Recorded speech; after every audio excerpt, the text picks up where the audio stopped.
This story is called Allah Hears His Prophet's Prayer, and it features Umar ibn Khattab.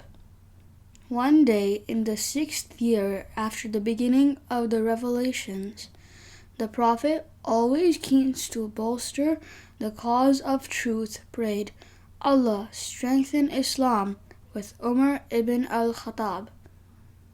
Umar was a prominent citizen of Mecca of the clan of Adi, one of the foremost clans of the Quraysh.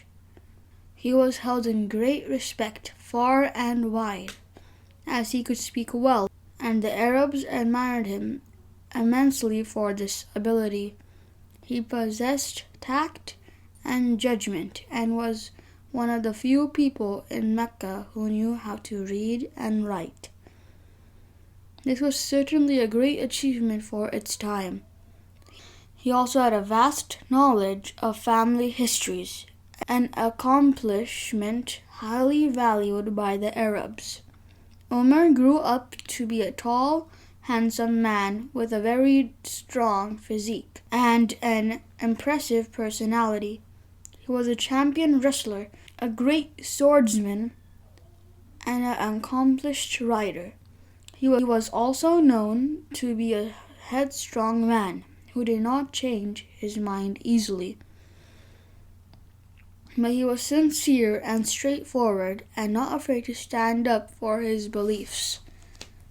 When the Prophet Muhammad received his first revelation in 610 AD and later on started preaching Islam, the Quraysh were upset and angry. They did not like the idea that someone was trying to lead people away from the beliefs of their forefathers. At first, they began to shun the Muslims and later started persecuting them in the most vicious ways.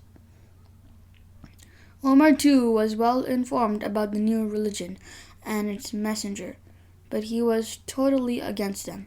He was then about 27 years old and in love with the old ways.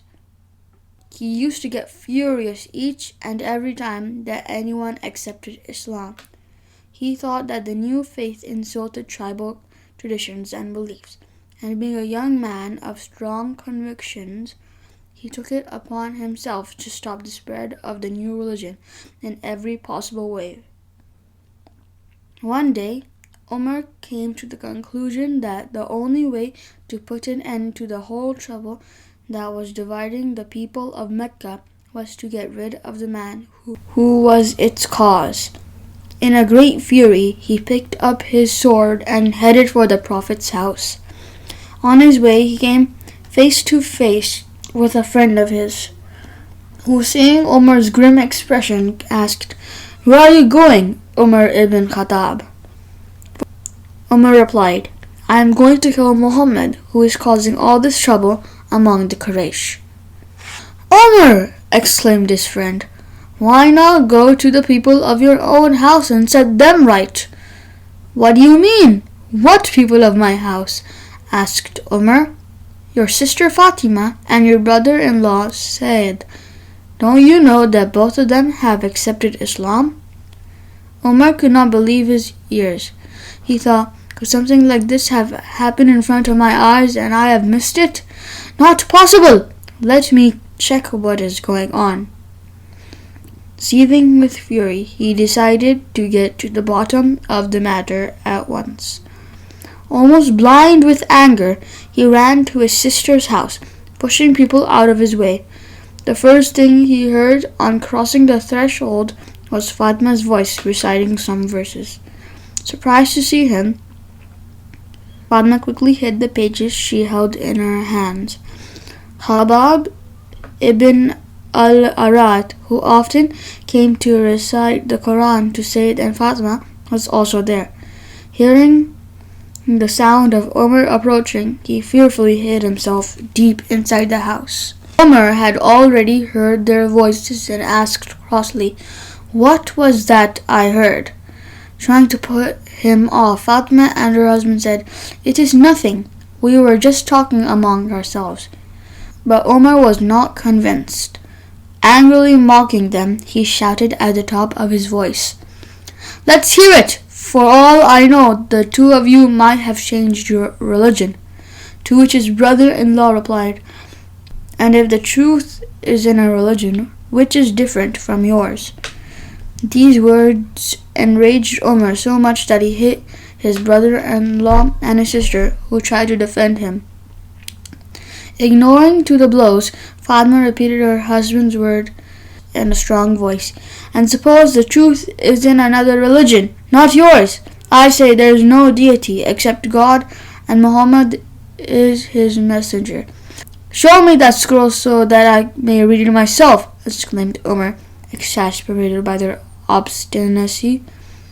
"Out of question, you are impure. Only a pure person may touch it. Go and wash yourself, and only then you can have it," replied Fatima. Umar washed himself, and then she handed over the page on which the opening verses of Surah Taha were written.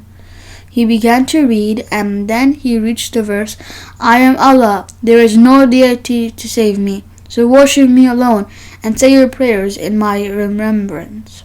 He trembled, for he felt as if the verses were addressed personally to him, and Allah was speaking to him himself.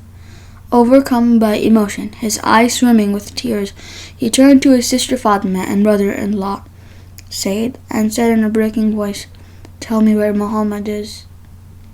Fatima and Said, seeing his changed face and his altered manner, cried at once, "Allahu Akbar!"